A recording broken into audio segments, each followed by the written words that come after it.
seen as the most common mental disorder among college students. To explain the impact of anxiety and stress upon us, I would like to introduce Sister Shima Siddiqi. Sister Siddiqi is a licensed clinical therapist and a social worker. She is currently working in a private practice setting, providing counseling services for adults and children. She has worked in hospital settings, schools, psychiatric facilities, and a domestic violence agency. Please join me in welcoming Sister Shima Siddiqi.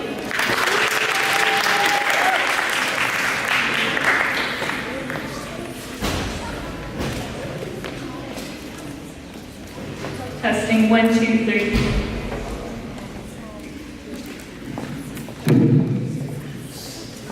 Assalamu alaikum.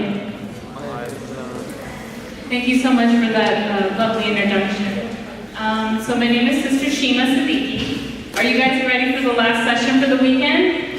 All right. So I'm a licensed therapist practicing at the Counseling Center of North Texas, providing counseling services for children and adults of all ages.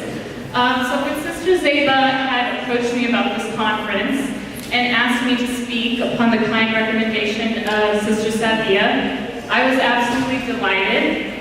Both of them, mashallah, are wonderful role models in our community. In fact, I've had the privilege of sitting in Sister Zeba's Sunday school classes back in the day. So I gladly accepted this request. I've really enjoyed getting the opportunity to educate the public about mental health, as well as the importance of taking care of our mental well-being. So as I was preparing for this presentation, I had asked Sister Zeba just how many attendees to expect in this workshop, and she told me roughly about 200. So now mind you, I'm used to public speaking as I've had the opportunity to, alhamdulillah, run therapy groups in the hospitals. I've conducted several psychoeducational workshops, including at the East Plano Islamic Center, as well as Valley Ridge Islamic Center, alhamdulillah. But I'm not going to lie. While thinking about speaking to a group of, mashallah, at least 200 guests, all of a sudden, I felt a sense of worry, muscle tenseness in my body, feelings of being overwhelmed, asking for constant reassurance from my husband whether I could do this.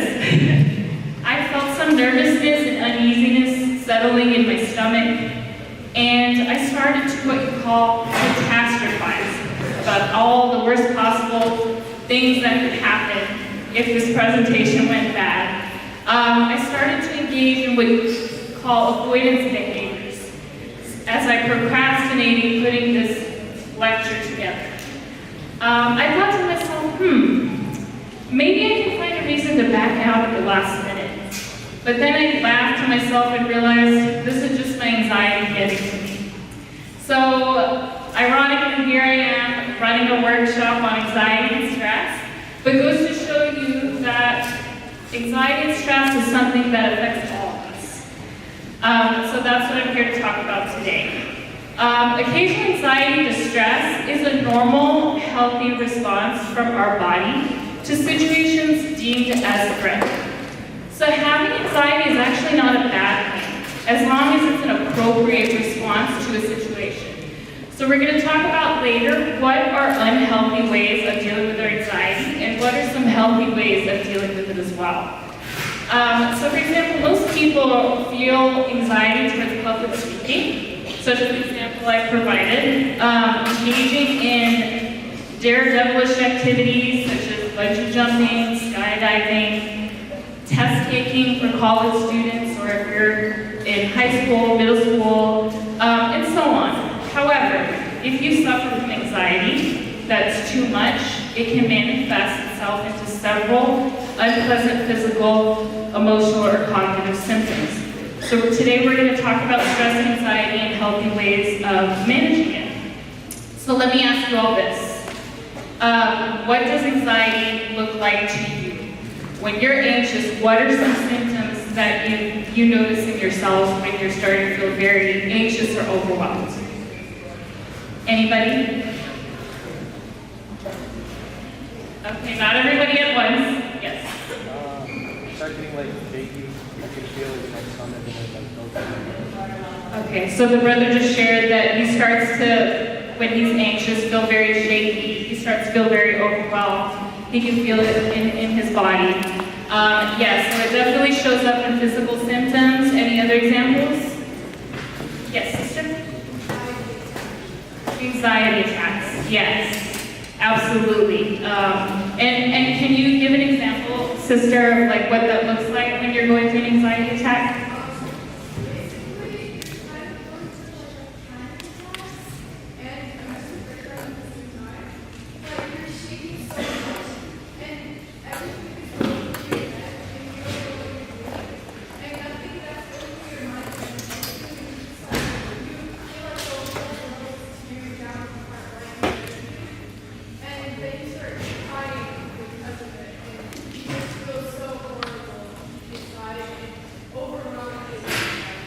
Absolutely. Raise your hand if you had an experience like that, where you just felt this impending doom. You just felt like everything was just out of control.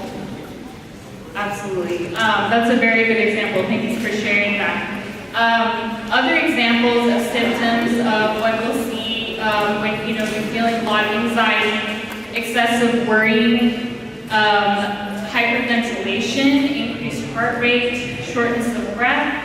We start to feel nauseous, we get stomach cramps. Like I talked about catastrophizing, so we start expecting all these terrible, horrible things to happen to us. Avoidance behaviors, like we talked about. So we start to avoid certain situations, certain people that we just feel very anxious about. We start to feel tenseness, headaches, excessive worrying. So the list goes on and on and on. Now, the next thing I want to talk about is the brief definition of anxiety. When we're talking about anxiety, it's a feeling of worry, nervousness, or unease, typically about an imminent event or uncertain outcome. Definition of stress. According to Webster's Dictionary, in a medical or biological context, stress is a physical, mental, or emotional factor that causes bodily and mental tension. Stresses can be external, so it can come from our environment. It can be psychological or social situations, or internal, such as an illness or from a medical procedure. Stress can initiate what we call the fight or flight response. Raise your hand if you know what that means. Okay, so a good amount of us kind of understand that. I'm sure you guys have learned about that in your classes, especially maybe some of you that are taking college classes and you're into psychology classes. It's the fight or flight response. Can someone give me a definition of what that is? Yes. Saw somebody raise their hand. You just act impulsively? Yes, so fight or flight response is basically a normal, our body's way of reacting to a stressor. And so our bodies either engage in the fight response or flight. I'd like to ask you all, what are some stressors that you think today's youth are dealing with in today's society? School stress, absolutely. Anybody else? I'm sorry? Peer pressure. The future. The future. So what about the future? Like in college, you're going to go to a job, get married and all that. Raise your hand if that's something that you guys stress about. So a good majority of us. It sounds like we all kind of deal with a lot of the same stressors. Anybody else? Yes. High expectations. Give me some examples.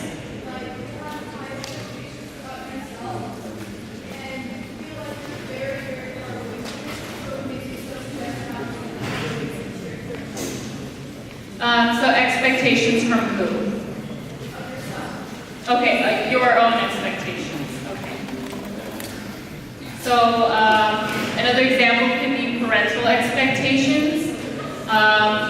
Expectations from our teachers, our peers, and so on.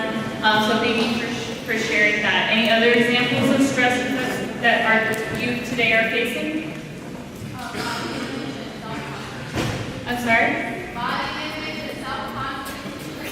Absolutely. In fact, I think we had a wonderful presentation about that. I hope you guys had a chance to attend that workshop. Anything else? Maybe from the boys? Stressors that you deal with in today's society?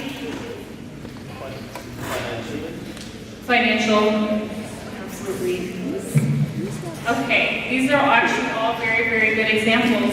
So as you can see, stress affects all of us, regardless of our age. Now, what are some stressors you think our young adults face? I think some of you already talked about it, financial stressors. We talked about the school stress, so stressors about college. Am I going to get into the right college? What am I going to do with my life? One of the sisters talked about marriage as a stressor as well. That's some of our young adults probably deal with. What about stressors from the older population? What are some things that our parents stress about on a day-to-day basis? Yes. My mom told me about this. She said she's worried about how I'm going to turn out as an adult. Like, she raised me.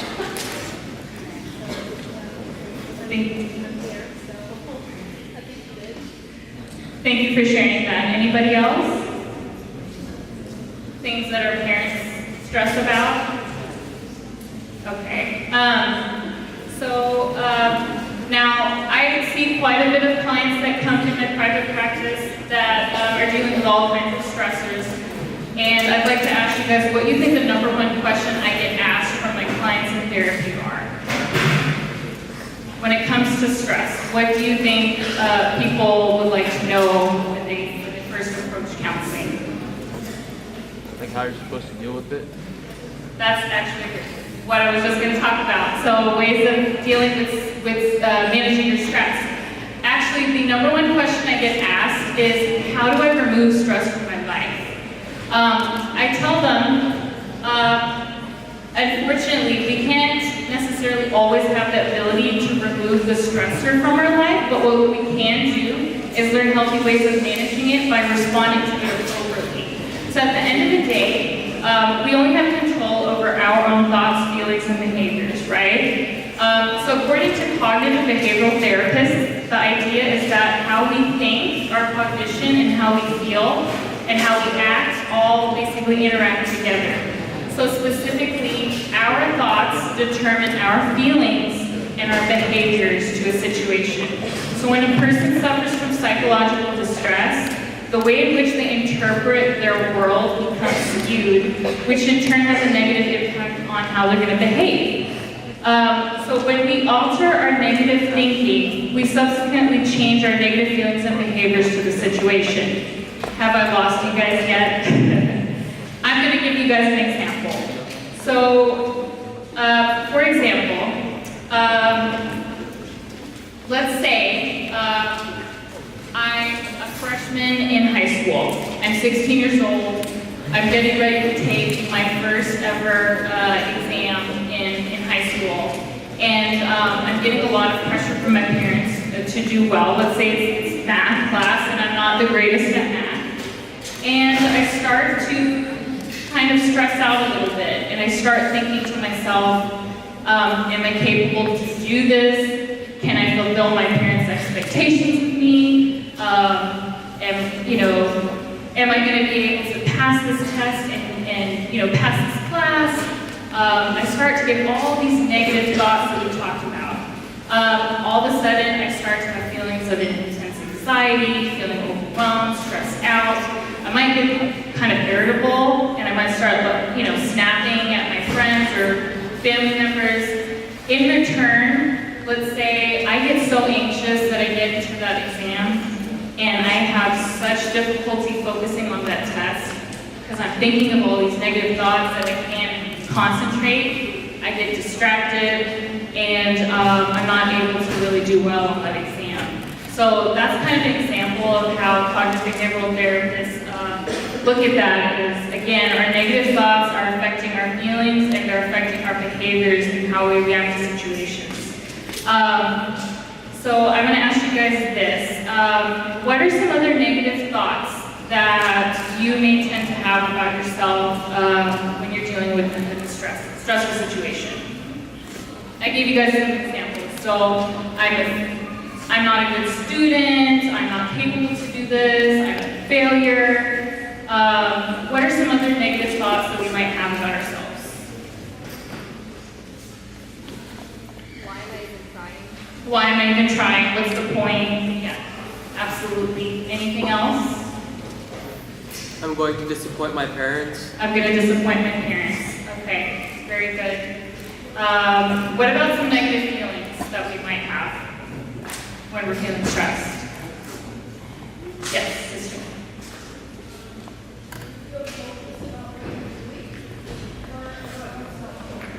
So feelings of hopelessness, helplessness. Yes, sister.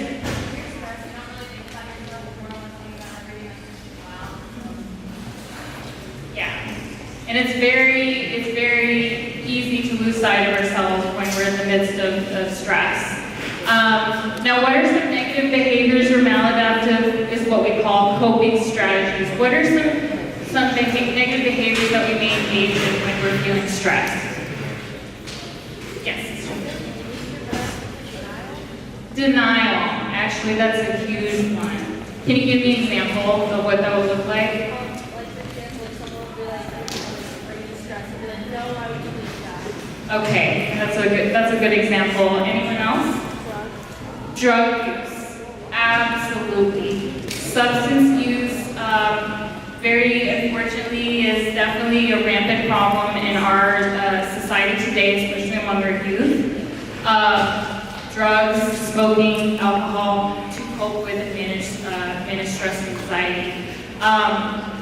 What are some other self-destructive behaviors that you think that our youth, which yes, this might be uncomfortable to talk about and bring up today, but it's so very important that we talk about it today. We have to start feeling open about having these discussions, because if we don't, we don't want to end up going down a wrong path, and so we want to encourage these conversations amongst each other, amongst our friends, amongst our parents, professionals. So what are some other examples of self-destructive behaviors that you think our youth engage in to deal with anxiety? Yes.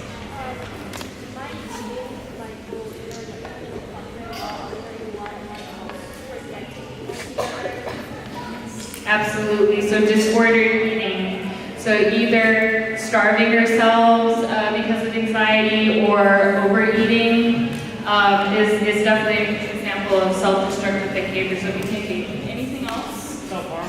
Self-harm, thank you. I was waiting for somebody to share that. Once again, it's very sadly, but very common that I see a lot of children clients in therapy that report self-harm behaviors to cope with their anxiety. We definitely, unfortunately, see that a lot. Any other self-destructive behaviors? Like maybe cutting yourself off from people, like not talking to them.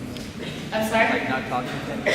Yes, so basically withdrawing yourself, isolating yourself from others, any other self-destructive behaviors? Talking bad about yourself? Suicidal thoughts, absolutely. Suicide, yes, absolutely. And once again, something that is very common to see in today's society, something that we see a lot happening today amongst our peers. Again, the goal is to encourage having these open discussions, to feel comfortable talking about it so we can reach out to others when we're having those thoughts or feelings, and also being there to lend a listening ear and checking in on a friend that you know might be feeling overwhelmed and stressed, and just having those discussions and saying, what's going on? Do you want to talk about it? How are you feeling? How can I help you? What can I do for you? Being there, emotionally for our friends. So these are actually all very good examples. So I want to kind of add on to some of those maladaptive behaviors that we talked about. So we talked about self-destructive behaviors. There's also obsessive worrying. So constantly ruminating is what we call it about the stressor. Avoidance behaviors.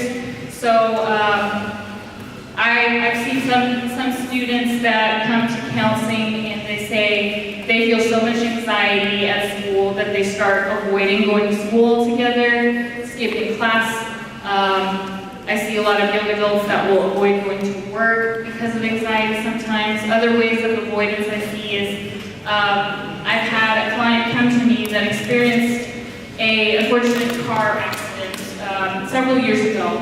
So she has anxiety on the road. So she actually avoids certain routes just because she knows that it causes a lot of anxiety for her. Other examples of maladaptive coping behaviors is becoming overly attached to a person or an object, such as what we see in separation anxiety. We see this a lot with our young kids when they start school for the first time and they fear they're leaving their caregivers. And that's quite normal. When it becomes maladaptive is when it transgresses past that age. Also feeling compelled to limit an amount of scope of one's daily activities. So we have so much anxiety that we just feel so afraid of even leaving the house. We also may escape the situation. So how many of you have gone to a gathering where there was a lot of people and felt a lot of anxiety and felt the sudden urge to maybe just leave the situation? Okay, so actually quite a lot of us. So it sounds like that's the strategy that we cope with, right, when we're anxious. We talked about the self-destructive behaviors. So I already kind of gave you guys an example of, I have this big exam coming up, and instead of thinking all these negative things about myself in the situation, I told myself, you know what, I can do this. I'm capable to pass this exam. I have these positive thoughts about myself, and in return, I'm feeling kind of empowered. I was like, okay, I can do this. I've studied very, very hard for this. And I go into that task with a more positive mindset. I'm more relaxed when I'm taking the exam. I'm able to better focus. And alhamdulillah, subsequently, I end up doing well on the exam. Now, I know that's not necessarily always the case, because maybe the A didn't study well enough, or the test was really difficult, or is unrelated to what we studied. But just an example. Now, I want to ask you guys, can you give me an example of this exact model with a situation that you've dealt with in your life, currently or in the past, using the cognitive behavioral model? Anybody? Okay, do you guys kind of have an idea what I'm talking about? Again, like I said, our thoughts are affecting our feelings and behaviors and how we react to the situation. So as simple as altering our negative thought patterns to help us better handle the stressor. So this is just one way of dealing with anxiety. There's so many other ways to manage stress and anxiety. What are some examples of other healthy ways of dealing with stress and anxiety? Working out, absolutely. Exercise is a huge healthy strategy of dealing with our anxiety, because as we know, it releases endorphins, the feel-good hormones. Yes, sister? Something you enjoy. Can you give an example of what that would be for you? Coloring. That's actually one of the things when I worked in the psychiatric hospitals. A lot of the patients, especially the ones that were dealing with anxiety, they loved their color time. And it didn't matter, it was young kids, it was grown adults. Everybody really enjoyed that because it was a very good method of coping with anxiety. Like getting enough sleep. Very, very important. Thank you for sharing that. Getting adequate sleep. Anybody else? Listening to music, thank you.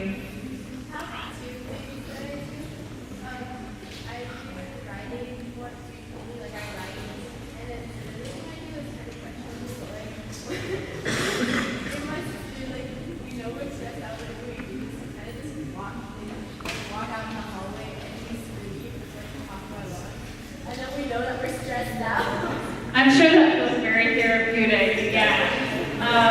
But yeah, you brought up also another good point, journaling. Writing about our thoughts and feelings sometimes can be very therapeutic for us.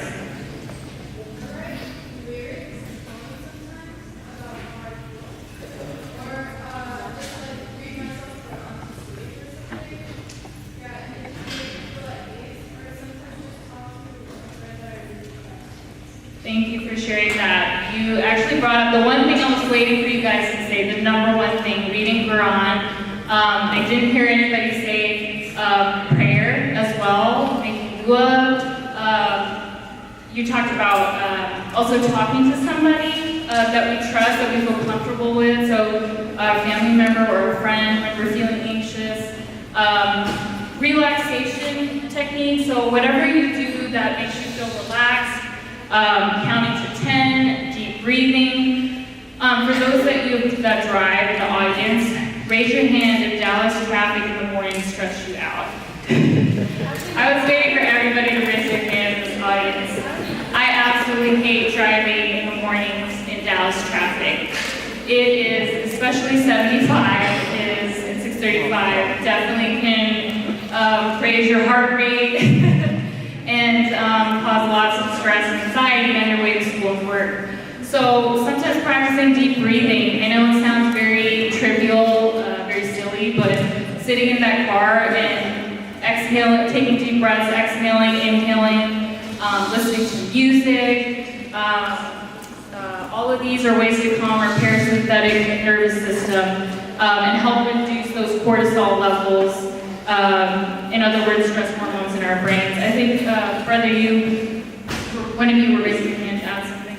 No, we were just talking about the traffic. Yeah, traffic is definitely a huge stressor, unfortunately for a lot of us, yes. What I wanted to ask that is because I don't drive, but when I feel like traffic gives me anxiety, because I ride the bus to school, and I'm such a good bus driver, it's only hits the curbs, and you never know when it's coming. Oh, no. That's anxiety for me. Yeah, I'm sure. Again, relaxation techniques. Other ways of dealing with anxiety is knowing what your triggers are. So it looks like we're getting short on time. Knowing what our triggers are. So what are your stressors? We talked about that. If school's is stress-free, work, family life. So knowing what your triggers are. Knowing that instead of aiming for perfection, just knowing that doing our best is okay and just being okay with that. Because we're not perfect, right? We're gonna do the best we can in situations, and sometimes that's okay. Accepting that you can't control everything around you. Again, we only have control of ourselves, so our own thoughts, feelings, and behaviors to the situation. Putting everything you stress in perspective. So asking yourself, is it really that bad as what I'm making it out to be? So kind of removing yourself from the situation and being the outsider looking in. We talked about getting enough sleep, eating well, limiting our caffeine, counting to 10. Volunteering is actually a very huge de-stressor. Giving back to our community not only helps create a support network for you, but it gives you a break from life. And I think, mashallah, from what I've seen in our youth, you guys do a wonderful, wonderful job of that. Taking time out to, like we talked about, talk to somebody, your family and friends about how we're feeling, or seeking professional help from a physician or a therapist. Which I know at times is not the easiest thing to do. It's not the easiest thing to acknowledge that we may have an issue we need help with, and we're scared of what other people are going to say and how they're going to judge us and view us. But it's very, very important that we take care of ourselves. Like we talked about, tons of ways of managing stress and anxiety, and different approaches work for different people. So I know we're wrapping up, but now what happens when our anxiety becomes so severe to the point where it causes distress and impairs you and your ability to function in life normally? So for people who actually have a diagnosed anxiety disorder, I have to bring this up because there's differences, like we talked about, of just feeling general anxiety about certain situations, but actually having a diagnosed disorder. We have constant worry and fear, and it can be very debilitating and very disabling for us. According to the Diagnostic Statistical Manual of Mental Health Disorders, there's several anxiety disorders that are classified, such as separation anxiety disorder, specific phobia anxiety. So again, we're talking about unreasonable and irrational fear that we might have. to certain situations or things. So fear of certain animals, fear of flying, fear of heights, social anxiety disorder can cause irrational anxiety about social situations, agoraphobia, fear of places and situations that might cause us panic or helplessness. General anxiety disorder, which is excessive and persistent worry about a number of things. Substance-induced anxiety, because as we know with substance use, it does cause side effects that can lead to increased anxiety. And then anxiety due to a medical condition. There's also acute stress disorder, post-traumatic stress disorder. So those are all examples of anxiety disorders that we see. So when suffering with anxiety or anxiety disorder, research states that psychopharmacological approaches, so medications and therapy, are effective in treating anxiety. So if you or your loved one is dealing with anxiety, has concerns about anxiety, and how it's affecting your life, I want you guys, encourage you guys to seek advice and treatment from a medical doctor or a licensed counselor to help you with your anxiety. Don't let your anxiety debilitate you in living the best life that you can live for yourself. So I strongly encourage you guys to seek help if you need it, or if you know that somebody is struggling with anxiety, seek help. And I will end it there. Jazakallah. If you guys have questions, there will be a Q&A session after Isha, inshallah. But is there anything else that somebody would like to comment on before we wrap up?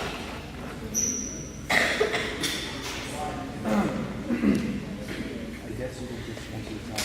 So you have a friend that has like these stressors, and you like basically go get help.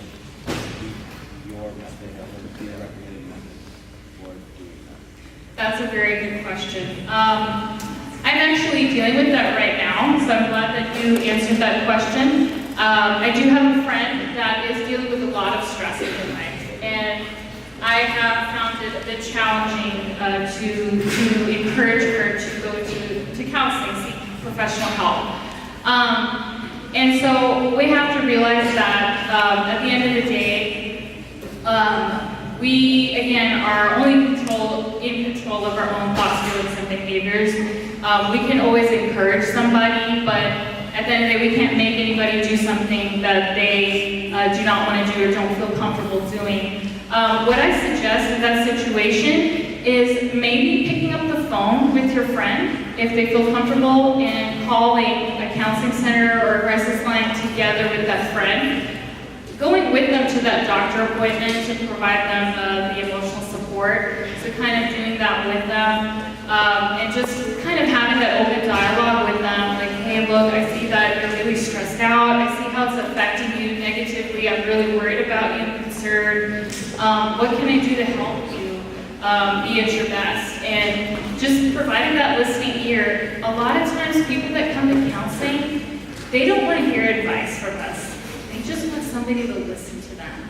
I spent majority of my sessions actually just sitting and listening versus doing more of the talking. So a lot of times just sitting and being available to our friends can be very, very beneficial. But yeah, I hope that answers your question. I know that this is something that we probably deal with when we see our own family members or friends that are struggling, whether it's with anxiety or depression. But yeah, just having that open dialogue, and maybe just going to that doctor appointment or therapy appointment with them, picking up the phone and calling with them, things like that. Anybody else want to add something? What do you do when something might make you anxious, but a family member, a friend, or a loved one just doesn't understand, and they don't really sympathize, or they kind of make you feel like you're crazy for being anxious about that?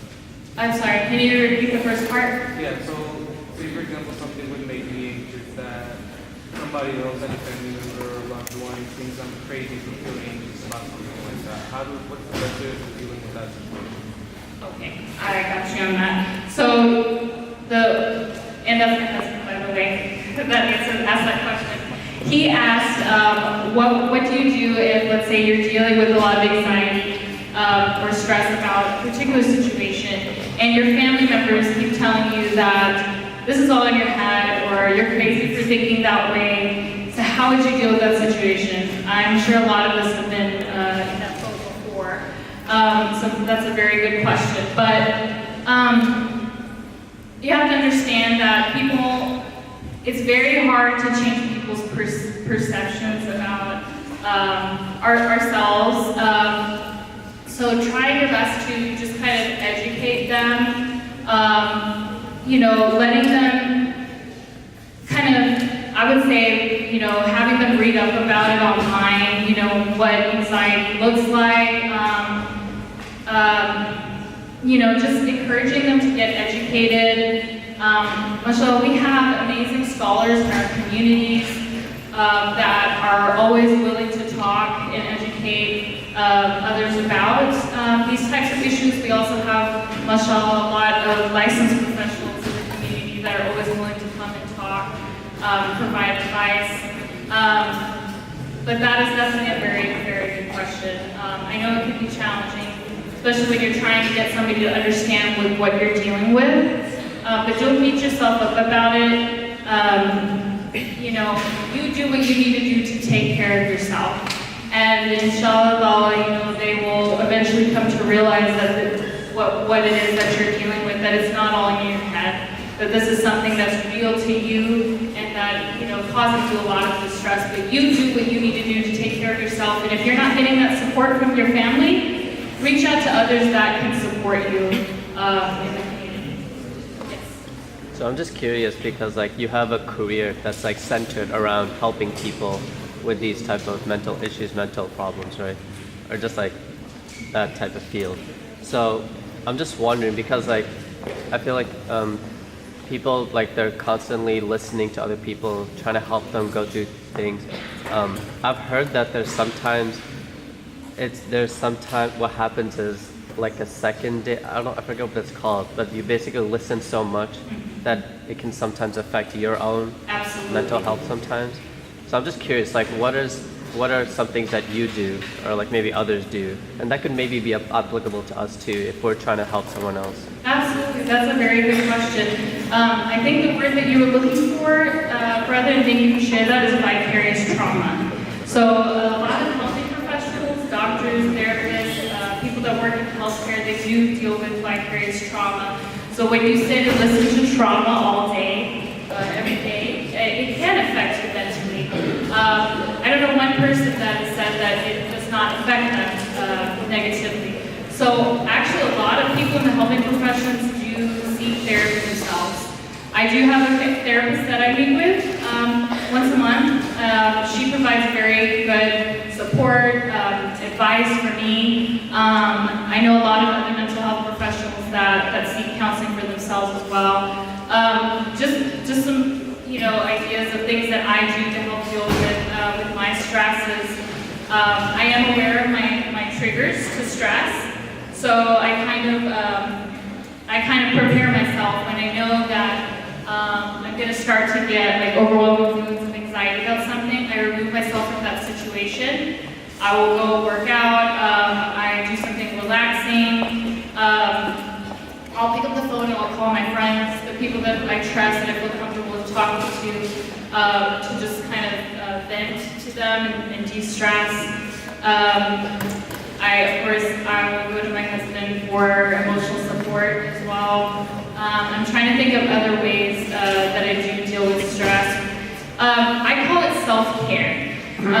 So what I tell my clients is take one day in the week to basically take care of you. So my day for me is Fridays. Every Fridays is my self-care days. So what does that day look like for me? I go to see my doctor that day. That's a form of self-care. I go to my therapist that day. That's a form of self-care. Maybe I go to get a massage that day. That's also a form of self-care. I'll do a workout. I'll do things that help take care of my physical, emotional well-being. So setting that one day aside in your week to take care of you can really help with burnout, with that vicarious trauma that you might see. So I encourage you guys, I know as busy as your schedules are, you're juggling with school, college classes, high school classes, a lot of you are working probably, and it is very overwhelming and stressful at times. take that time out of your day, if not your day, but maybe a few hours in a day, and just me time is what I call it. You know, shut off your phone for a little bit, as hard as that may be, turn off social media, and just focus on you. What can you do to take care of your health and put yourself at your best? So I encourage you guys to do that. But thank you for that question. That was a very, very good question. Anybody else?